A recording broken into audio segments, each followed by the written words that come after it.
El Padre nos creó y el Hijo nos redimió.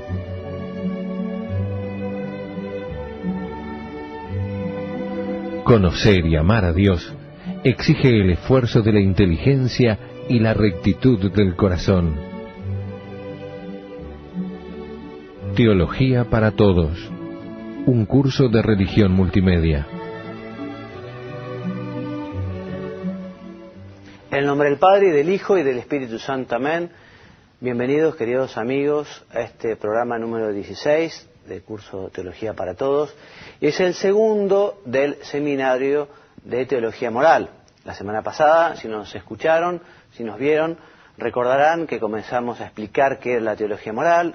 Dijimos que era una ciencia eminentemente práctica, porque efectivamente nos ayudaba a ver el camino del bien, el camino de la verdad. Veíamos cómo Dios, en su infinita misericordia, quiso orientar a los hombres, poniéndole en su corazón esa ley natural que le ayuda a distinguir el bien del mal. Y veíamos cómo efectivamente el hombre, esa ley natural que tiene impresa, la tiene que arraigar mediante una vida virtuosa y mediante también el estudio y el conocimiento de la ley de Dios, porque efectivamente Dios ha querido mostrar cuál es su ley. Pero bueno, antes de continuar con esta introducción, quiero saludar a Mónica. Mónica, ¿cómo estás? Muchas gracias por tu presencia hoy de vuelta aquí en el programa. Gracias a vos y un gusto estar con todos ustedes. Y bueno, y les decíamos que efectivamente el hombre tiene que conocer el querer de Dios.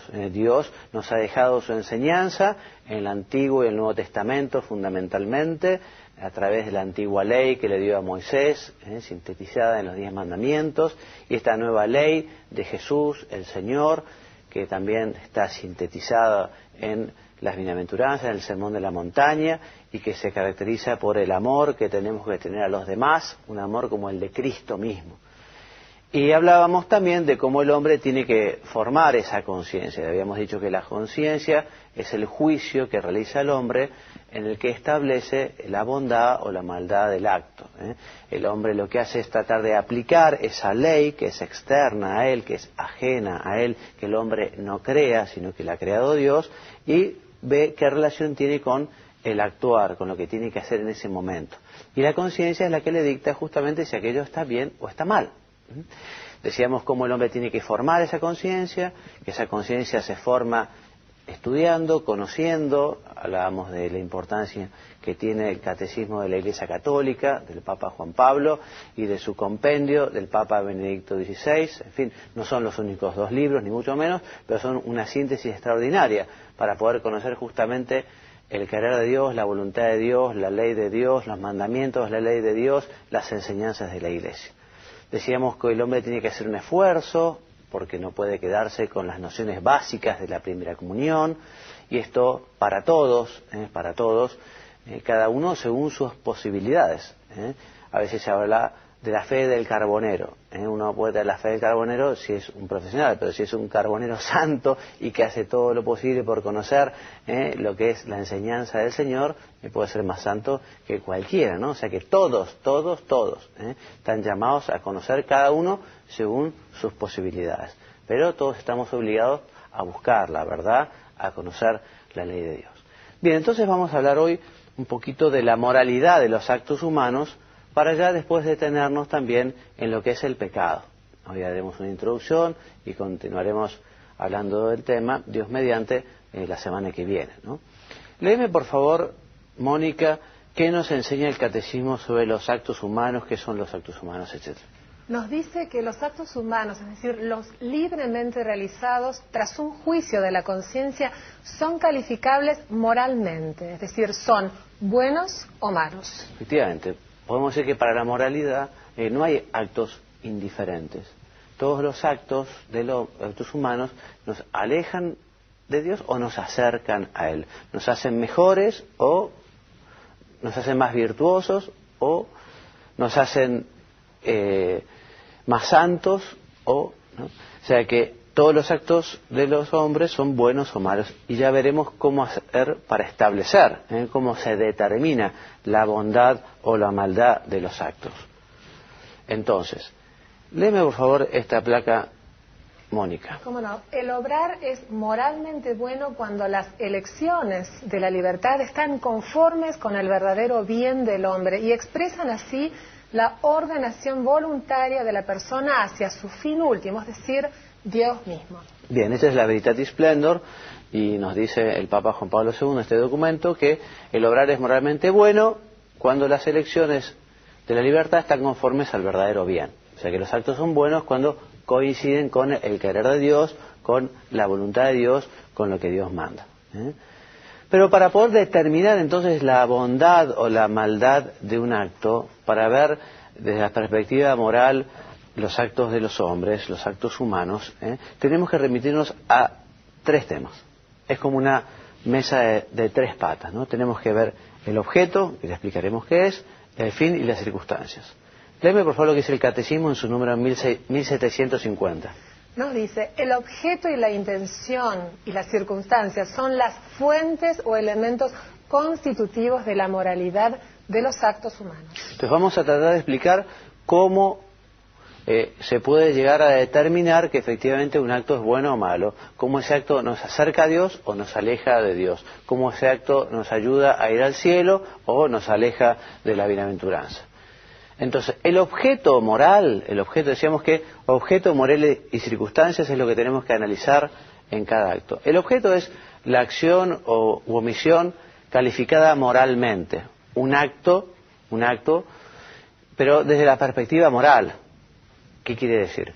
Por ejemplo, el hablar, uno cuando habla, esa es la acción de hablar.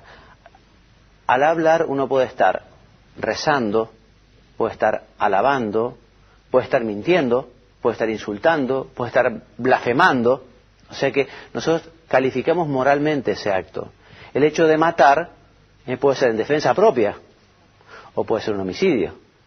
El hecho de cortar con un bisturí puede ser una acción muy buena, que es la de salvar una vida mediante una operación, o puede ser realizar un homicidio. O sea que el acto moral, el objeto moral es la acción, pero desde su perspectiva moral. Ya la analizamos y la vemos, la calificamos moralmente. Que un acto humano sea bueno o malo depende ante todo de que el objeto sea bueno según el juicio de la persona. O sea que para la persona aquel objeto se le presenta como bueno. Entonces hay actos que son intrínsecamente malos, son siempre malos objetivamente. Blasfemar, insultar a Dios es siempre un acto objetivamente malo. El aborto procurado, la muerte de un inocente es siempre un acto malo. El Catecismo hace un elenco muy impresionante sobre temas que son intrínsecamente malos, ¿no? La tortura, la esclavitud, digamos, laboral, por llamarlo de alguna manera, y es un elenco enorme de actos que son intrínsecamente malos, porque son malos siempre y por sí, es decir, independientemente del fin y de las circunstancias. Bien, la intención, que es importantísimo, otro de los elementos para poder determinar la moralidad de un acto, designa el objetivo que la persona busca en la acción. Es un movimiento de la voluntad hacia un fin. O sea que la intención buena hace que un acto bueno sea justo y por lo tanto meritorio, nos ayude a ganarnos al cielo, nos acerque a Dios. Pero también una intención puede llegar a cambiar la moralidad del acto siendo un objeto bueno. Por ejemplo, el objeto de dar una ayuda al necesitado, dar una limosna. Esto es un objeto muy bueno. Pero si eso se hace con mala intención, se hace por el arte de figurar, por aparentar o por querer engañar a alguien, esa intención hace que ese acto sea malo. O actos que son cuyo objeto es indiferente, dependerá la intención que uno realiza o también las circunstancias, ya veremos, que determina si es bueno o malo. Por ejemplo, el descansar en una plaza sentado plácidamente es algo más indiferente. Ahora, si la intención que tiene es poder ver cuáles son los movimientos de un banco para después asaltarlo, Bueno, evidentemente ese acto es malo porque la intención que se propone es mala. Hasta si uno va a misa con malas intenciones, aquel acto es malo. O sea que la intención es importantísimo, importantísimo. Una intención mala, sobreañadida, como la vanagloria, o sea que si uno hace algo malo y además lo hace con mala intención, peor todavía, ¿no? Entonces convierte en malo un acto que de suyo es bueno, como la limosna les decía recién. El fin no justifica los medios, eso de robar para darle a otros no justifica. O sea, el hecho de que el fin sea bueno, si uno realiza un acto que es malo, como el robar, el acto sigue siendo malo. Bien, y las circunstancias. Las circunstancias son elementos secundarios y contribuyen a agravar o a disminuir la bondad o la malicia moral de los actos. Pueden también atenuar la responsabilidad del que obra, las circunstancias. De actos indiferentes, no sé, el hecho de descansar en principio no es ni bueno ni malo, depende de circunstancias. Si yo tengo un examen al día siguiente y lo que tengo que hacer es estar estudiando, bueno, esas circunstancias determinan que yo no deba estar descansando, ¿no? O dar una limosna. Sí, bueno, puede ser que dar una limosna es bueno, pero si resulta que las circunstancias están dadas que no van a comer mis hijos hoy porque yo le estoy quitando el pan de mi boca por esta limosna, y evidentemente esas circunstancias hacen que ese acto no sea bueno. O sea que son importantes las circunstancias. Las circunstancias pueden hacer más grave un acto, o también decimos puede atenuarlo también, ¿no? No puede hacer ni buena ni justa una acción que de suyo es mala. Lo dice el Catecismo en su número 1754. Entonces lee, por favor, Mónica, a modo de síntesis de resumen de lo que hemos dicho hasta ahora. El acto moralmente bueno supone a la vez la bondad del objeto, del fin y de las circunstancias. O sea que para que un acto sea bueno, el objeto, el fin, las circunstancias tienen que ser buenos. Si el fin o las circunstancias son malos, aunque el objeto sea bueno, los tres elementos se tienen que dar para que el acto moral sea bueno, para que efectivamente nos acerque a Dios, para que sea virtuoso, ¿no? Supongo que se entiende, ¿no? Clarísimo. Bueno, entonces, hay acciones indirectamente voluntarias, ¿no? Porque efectivamente uno no se propone directamente aquella acción. Entonces habrá que ver, ¿no? Evidentemente, si resulta de una negligencia, aquel acto es malo. O sea, si uno tiene obligación de conocer y no sabe, por ejemplo, no sé, un médico que estaba operando dice, no, es que yo me olvidé la instrumentación, el bisturí dentro del paciente y cerré, suturé, quedó allí, el bisturí, las tijeras, y bueno, uno me olvidé, no sabía. No, vos no podés decir que no sabías o que te olvidaste porque esto es una negligencia grave. Esto vos tenés que saberlo, es parte, digamos, de tu profesión, ¿no?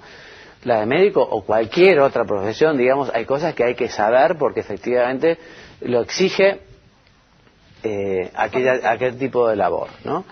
Bien, ahora, ¿qué pasa si hay varios efectos también? Puede ser una acción de varios efectos. Léeme, por favor, lo que dice el Catecismo en el número 1737. Dice que para que un efecto malo sea imputable es preciso que sea previsible y que el que actúa tenga la posibilidad de evitarlo. Muy bien. Y hay también lo que llaman las acciones de doble efecto. A veces hay actos que son buenos, pero que tienen consecuencias no queridas, negativas o malas, ¿no? Y en ocasiones puede ser lícito realizar una acción para obtener un fin bueno, aunque no se pueda evitar el malo. Son temas difíciles esto de las acciones de doble efecto, por eso conviene estos temas tratarlos con alguien que nos pueda orientar, que prudentemente nos dé un buen consejo con estas acciones de doble efecto que tienen un primer fin muy bueno, pero un fin secundario que puede ser malo y grave, ¿no? Entonces habrá que estudiarlo. Bueno, el tema de la responsabilidad, hablábamos el programa pasado de la importancia de la libertad. Bueno, la libertad siempre va de la mano de la responsabilidad, evidentemente. La libertad es un don que Dios da a los hombres, pero para que efectivamente lo aprovechen responsablemente. Decíamos, es consecuencia de la libertad, nosotros respondemos de nuestros actos porque libremente los quisimos. Justamente Dios ha querido dar al hombre la libertad para que pueda ganar el premio, para que pueda ir al cielo, para que libremente lo elija a Él, ¿no? Entonces que el hombre tiene que hacerse cargo de lo que elige, de la manera de usar su libertad. Y esta libertad, digamos, esta responsabilidad la tenemos ante los demás, ante nosotros mismos y ante Dios. ¿Qué es esto del mérito? Bueno, el mérito es la retribución debida a una acción buena, ¿no? O sea, uno tiene unos determinados méritos. La palabra se utiliza no solo en la teología, sino se utiliza en muchos ámbitos, ¿no? Tuvo los méritos para poder acceder al título, o los méritos para poder jugar un torneo de tenis, o en fin, hizo méritos para, ¿no? O sea, evidentemente el mérito para poder alcanzar el cielo, para poder alcanzar la bienaventuranza eterna, es un don de Dios que el hombre no merece por derecho propio. No puede decir, bueno, yo realmente por lo que hice, o tengo derecho a conseguir la salvación. Es un don y es un regalo. Uno puede ser que tenga derecho a obtener un título universitario si dio todos los exámenes. O uno puede tener derecho a que le den un auto si uno pagó todas las cuotas, o la casa, uno tiene derecho y lo puede exigir porque tiene el derecho. Pero el mérito no es un derecho que uno puede decir ante Dios, bueno, Dios, yo cumplí los mandamientos, yo tengo derecho, ¿no? Sino que es un don, es un regalo, pero que efectivamente Dios nos ha querido dar, porque efectivamente para eso nos ha dado la libertad, para eso nos ha creado, porque Él quiere justamente que gocemos la eternidad con Él en el cielo. El mérito corresponde a la virtud de la justicia, les decíamos. Y lo contrario, hablar de la culpa, cuando hablamos de culpa hablamos de la responsabilidad que contraemos ante Dios cuando uno lo desobedece, cuando uno comete un pecado, cuando uno se aparta de su voluntad. Bueno, y vamos a hablar ahora entonces, habiendo hecho una explicación de cómo podemos calificar moralmente el acto humano, el acto si es bueno o malo, vamos a hablar del pecado que es, digamos, el daño, o más que el daño, mejor dicho, digamos, es lo más triste que le puede pasar al hombre sobre la tierra, ¿no? El pecado, digamos, es lo más grave que puede sucederle al hombre, porque una enfermedad, si es llevada por amor a Dios, como la cruz, no tiene por qué ser algo terrible, sino que puede ser un medio para santificarse. Pero el pecado, en cambio, es lo más triste que le sucede al hombre porque lo aparta de Él. Si me lees, por favor, Mónica, la definición de esta noción de pecado. El pecado es toda acción u omisión voluntaria contra la ley de Dios, que consiste en decir, hacer, pensar o desear algo contra los mandamientos de la ley de Dios o de la Iglesia. Muy bien. Entonces, el pecado es decirle a Dios que no quiero cumplir su ley. Independientemente que uno lo quiera ofender o no. O sea, si uno desobedece a Dios y además lo quiere ofender, en fin, ya me parece un pecado diabólico, una maldad tremenda, ¿no? Pero muchas veces uno no quiere ofender a Dios, pero le desobedece. Por ejemplo, una persona que roba un banco no dice, bueno, yo voy a ofender a Dios y por eso voy a robar un banco o voy a matar a una persona. Habitualmente el que roba un banco será porque tener la billetera bien surtida es algo que facilita mucho la vida, ¿no? Pero no se busca directamente la ofensa a Dios. Pero igual se le ofende a Dios porque uno está desobedeciendo su querer, su voluntad, sus enseñanzas, sus mandamientos. Esto lo hemos visto y lo repetimos un poquito ahora, lo hemos visto en la semana pasada cuando hablábamos justamente de esa ley que tiene el hombre en su conciencia. Si me lees por favor toda la cita, Mónica, te lo voy a agradecer. Sí. En lo más profundo de su conciencia descubre el hombre la existencia de una ley que él no se dicta a sí mismo, pero a la cual debe obedecer. En sus juicios acerca de valores morales, el hombre no puede proceder según su personal arbitrio. O sea, lo repetimos, el hombre no es el que crea la ley, el hombre no es el que crea la norma, es Dios el que nos ha dejado sus mandamientos, es Dios el que ha puesto su voluntad. Yo a veces a los chicos, cuando hay alguno que es un poco rebelde, dice, bueno, ¿por qué? ¿Por qué? Bueno, mira, yo a veces digo, es como si vos te compras un auto, por ejemplo, y el fabricante quiso que el auto, ese tipo de vehículo, funcione, por ejemplo, con gasoil. Si a vos el gasoil no te gusta, porque te ves que tiene un olor feísimo, y en cambio lo que te gusta mucho es el vino, si vos le pones vino, no va a funcionar el auto, porque el que lo construyó pensó para que el auto funcione con gasoil, ¿no? Entonces, Dios nos construyó a nosotros, nos fabricó, nos creó y nos dio también un procedimiento, una forma de vivir, una forma de funcionar. Y funcionando de esta manera es como realmente conseguimos la felicidad acá, conseguimos la felicidad eterna. Y si nosotros no seguimos el manual, digamos, del constructor, estamos errando, nos estamos equivocando.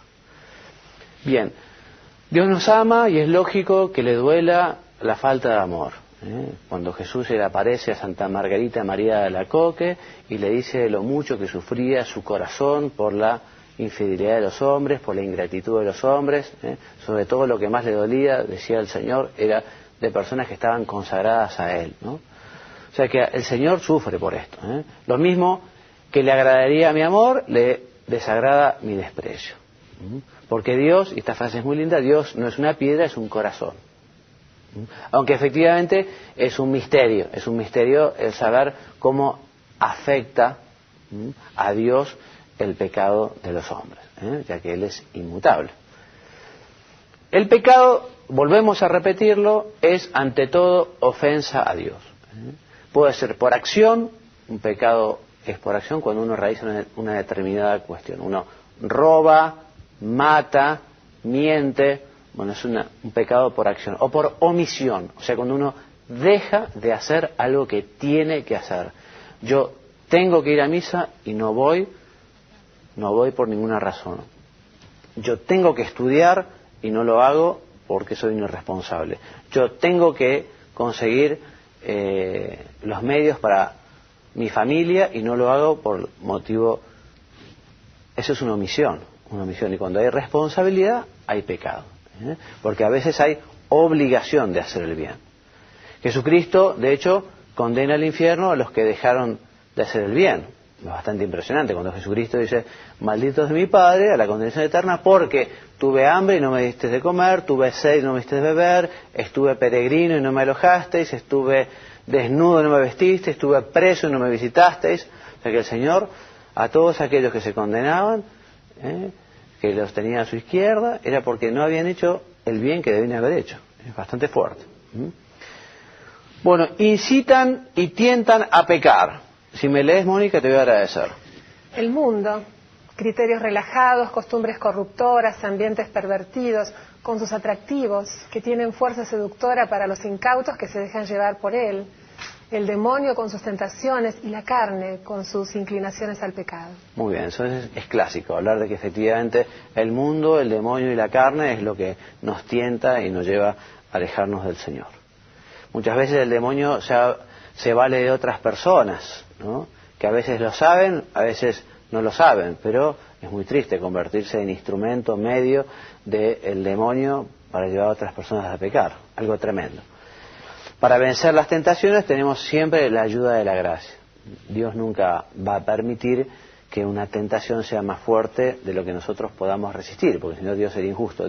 Dios siempre nos va a ayudar, siempre podemos rechazar la tentación. Evidentemente es bueno la tentación rechazarla inmediatamente, o sea, no hay que dialogar con la tentación, no hay que dialogar con el demonio, digamos, porque Él nos conoce nuestras debilidades, y si uno entra en ese diálogo y empieza a ceder, quizá puede llegar a avanzar tanto que después no pueda retroceder. Por eso, digamos, en materia de tentaciones, lo que vale la pena es tener la valentía de huir, la valentía de decir no desde el principio.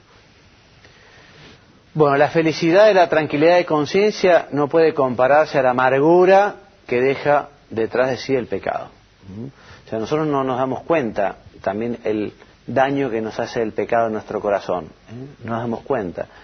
Dice San Juan María Benet que una vez Dios le mostró a un profeta cómo quedaba el alma de una persona en pecado grave, en pecado mortal. Y la comparación es fuertísima, porque dice que esa alma se parecía al cadáver corrompido de una bestia después de haber sido arrastrado durante 8 días bajo los rigores del sol.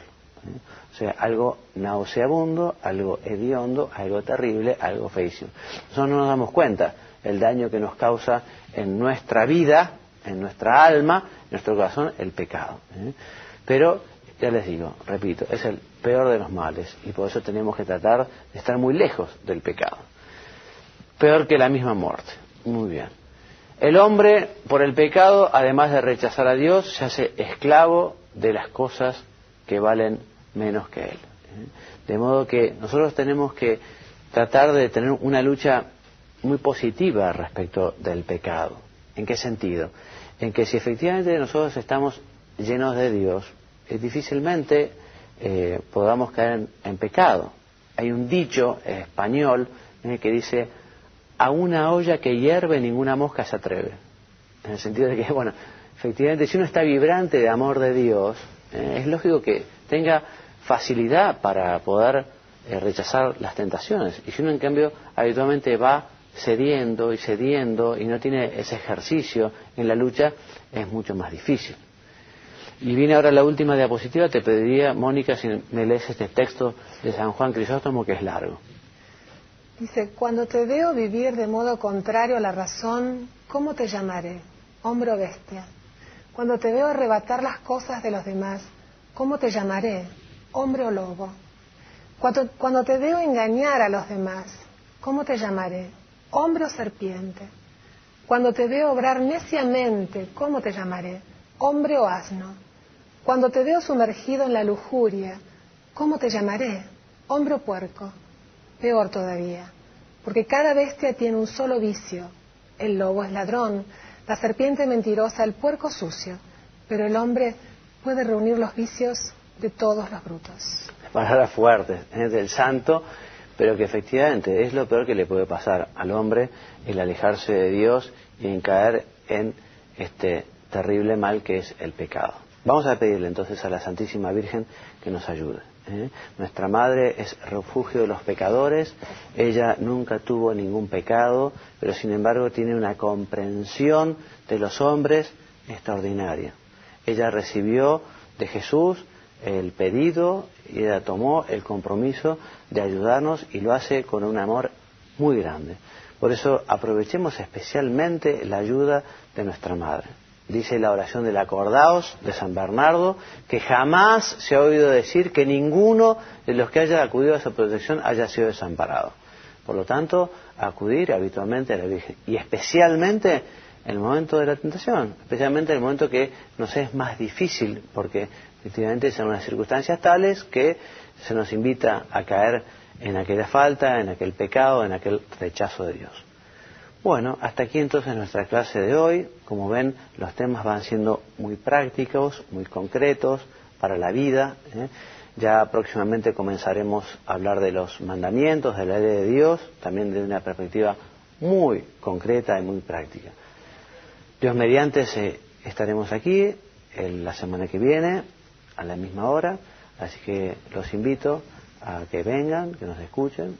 Y próximamente también, ya lo anunciaremos, podrán encontrar también estos programas en Internet, porque tengo mucha ilusión en poder subirlos para que las personas lo puedan bajar a su computadora, de forma tal de que el que no lo pudo ver en directo pueda verlo por lo menos después.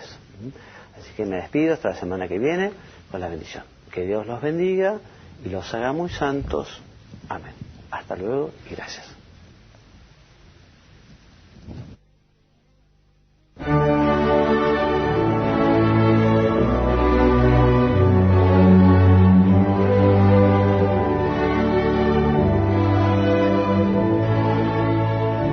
El Padre nos creó y el Hijo nos redimió.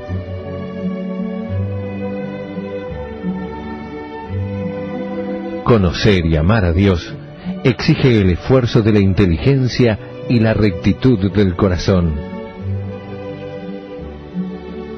Teología para Todos, un curso de religión multimedia.